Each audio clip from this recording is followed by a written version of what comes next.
10 تماما بتوقيت العاصمة أسمرة. إلى حضراتكم نشرة الأخبار لهذا المساء، مستهلة إياها بالعناوين. تنقيب الآثار في عدوليس.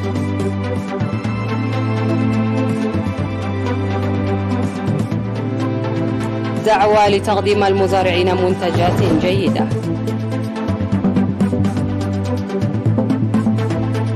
عمليات جراحة العيون في عالدقيح.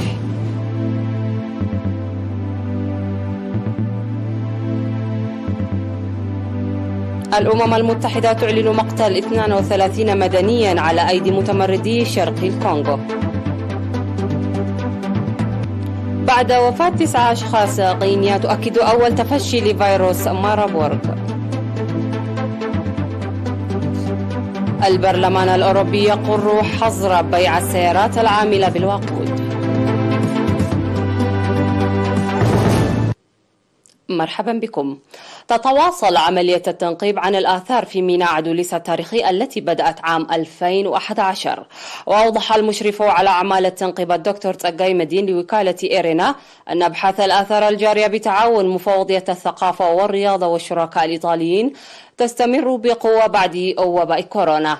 وذكر العثور على الآثار خلال عمليات التنقيب الجارية، مشيدا بالدور الكبير لخبراء الآثار الإريتريين في العملية، ودعا لتضافر الجهود للحفاظ وحماية آثار عدوليس لكونها تضم تراث وهوية الوطن. من جانبه أوضح الدكتور أبراهام زرآي أن ميناء عدوليس كان تلاقى الحضارات المحلية والخارجية، وأن أعمال التنقيب الجارية هي لتأكيد الأقوال بشأنها بطريقة علمية. ويجري العثور على مبان وفخاريات وعملة معدنية وقوارير وعظام. وقال إن العمل مستمر بمشاركة خبراء الآثار والمعمار وغيرها وباحثين إيطاليين، وأن الحماية والترميم جزءا من العمل. وقالت الباحثة الإيطالية البروفيسور سيرينا ماسا إن الآثار التي تم العثور عليها تؤكد بأن نشأة الإنسان ليس في إريتريا وحسب، بل في القرن الأفريقي وأفريقيا عامة، وأن الآثار والمباني الحجرية التي تم العثور عليها قبل 11 عاما كانت فوق التوقعات. وأوضحت أن الآثار المنتقبة تحتاج إلى دراسات معمقة ورعاية مكثفة، مشددة على أهمية العناية من جميع الجهات وخاصة سكان المنطقة.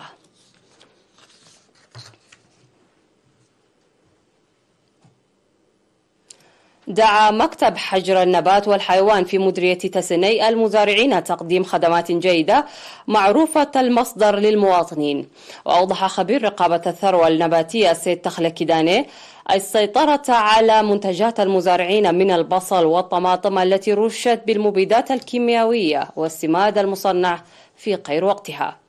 وقال يمنع استخدام المواد الكيميائية التي تصرح بها وزارة الزراعة. وذكر خبير رقابة الثروة الحيوانية السيد محمود أحمد ضبط كمية كبيرة من العسل غير الجيد مؤخرا بتعاون العديد من الجهات المعنية. وأشار إلى قيام التجار بجلب مشتقات حيوانية غير المعروف صحتها وبيعها في السوق، ويجب الكف عن هذا العمل لتأثيره الصحي الضار. وذكر الخبراء القيام بأنشطة توعية لتعريف مضرة هذه المواد. أجريت في مستشفى عالدقيح عمليات جراحة العين المجانية ل209 مواطن في الفترة من الأول وحتى 8 من فبراير. وأوضحت مسؤول طب العيون في المستشفى إيدن تزاري أن العمليات الجراحية أجريت لمواطنين قادمين من مديريات عالدقيح وطرونا وصنعافة وسجنيتي وماي عيني. وأوضح المدير الطبي للمستشفى الدكتور تسقاي أب كفلزجي أن عمليات مماثلة كانت قد أجريت في شهري أكتوبر ونوفمبر الماضيين.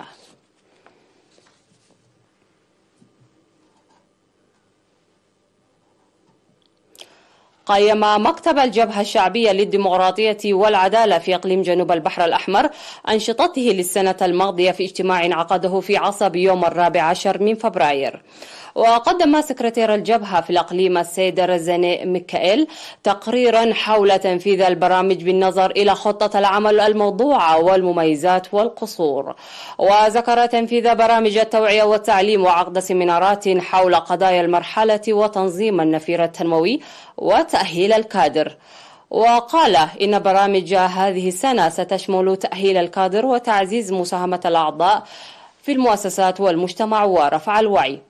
وبحث الاجتماع التقرير المقدم وقدم آراء وتوصيات هامة. وقدم حاكم إقليم جنوب البحر الأحمر السفير محمد سعيد منتاي في ختام الاجتماع أن تقوية الأعضاء ومؤسسات الجبهة مهمة آنية، داعيا جميع الأعضاء العمل لتنفيذ فاعل للبرامج وتنمية قيم الجبهة والمجتمع.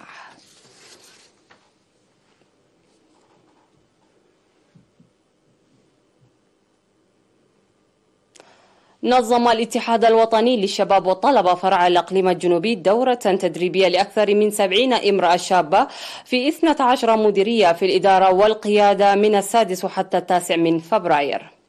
وقال مسؤول الاتحاد في الإقليم السيد جرماي جبرو إن التدريب هدف رفع قدرات المرأة الشابة. كما نظم فرع الاتحاد الوطني للشباب والطلبة في مديرية ابن حيلي دورة تدريبية ل21 امرأة في تربية الدجاج والعلوم الاجتماعية لأكثر من 360 شاب.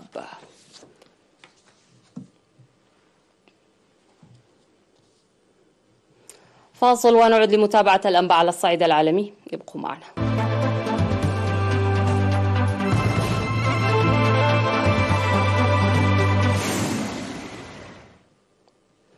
أعلن المتحدث باسم الأمم المتحدة ستيفان دوجاريك أن ما لا يقل عن 32 مدنيا قتلوا على أيدي جماعات متمردة بمقاطعة أيتوري شرق الكونغو. وذكر ستيفان دوجاريك أن 20 شخصا قتلوا على يد ميليشيات كوديكو المسلحة، كما قتل عشرات على أيدي القوات الديمقراطية المتحالفة الموالية لتنظيم داعش. كما قال دوجاريك الذي وصف الوضع بالمربك أنه من الصعب على بعثة حفظ السلام التابعة للأمم المتحدة في الكونغو الحصول على مزيد من المعلومات بسبب تقييد الحركة في المنطقة. وفي ديسمبر 2022 قالت الأمم المتحدة إن الجماعة المتمردة توسع مناطق سيطرتها وتهاجم المدنيين وجيش الكونغو، كما تفرض ضرائب على المجتمعات في المناطق التي تسيطر عليها. وتأتي عمليات القتل وسط تصاعد العنف في أنحاء شرق الكونغو، حيث يتصاعد الصراع منذ عقود من حين في حين تقاتل أكثر من 120 جماعة مسلحة في المنطقة.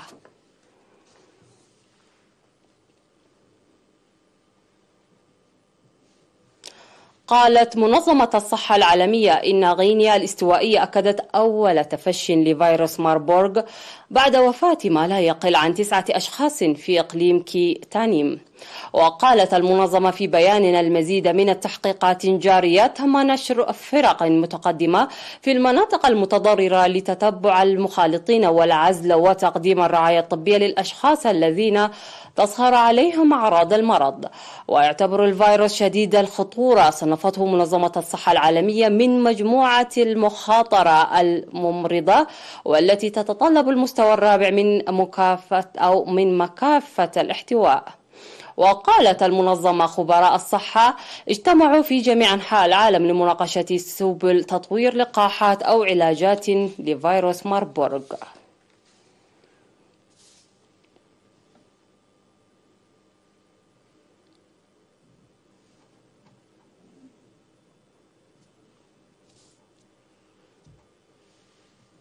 بتأييد الأغلبية، صوت أعضاء البرلمان الأوروبي الثلاثاء لصالح مشروع القانون الذي يحظر بموجبه بيع السيارات العاملة بالبنزين والديزل المصدرة لانبعاثات الكربون بحلول عام 2035. ووفق مؤيدي القرار سيتاح لمصنع السيارات الأوروبيين جدول زمني واضح ينتقلون بموجبه إلى إنتاج السيارات الكهربائية النظيفة. وكانت دول الاتحاد الأوروبي وافقت على التشريع وستحوله الآن رسميا إلى قانون رغم معارضة النواب المحافزين الذين يمثلون أكبر كتلة في البرلمان. لكن معارضي القرار قالوا إن القطاع غير مستعد لمثل ذلك الانقطاع الجذري في إنتاج السيارات ذات محركات الاحتراق الداخلي، وبأن مئات الآلاف الوظائف معرضة للخطر.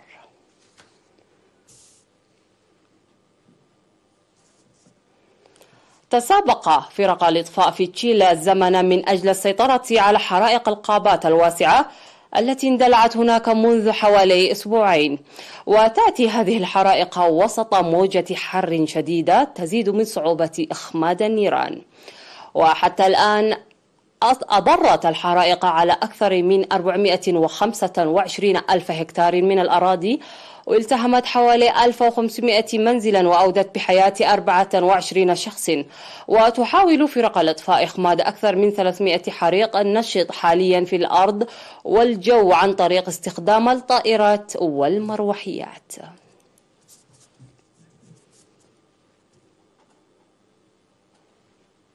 في الختام إليكم تذكيرا بأهم ما جاء في هذه النشرة.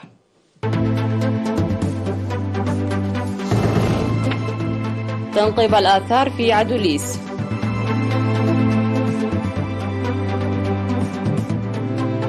دعوة لتقديم المزارعين منتجات جيدة.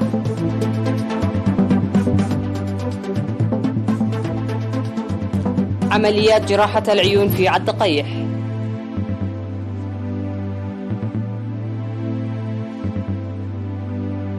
الأمم المتحدة تعلن مقتل 32 مدنيا على أيدي متمردي شرق الكونغو.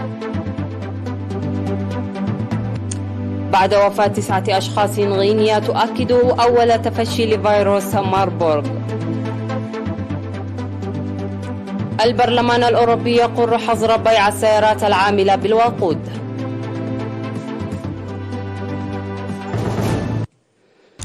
انتهت النشرة، قدمتها لكم حنان عمر جيلاني من تلفزيون دولة إريتريا. إلى اللقاء.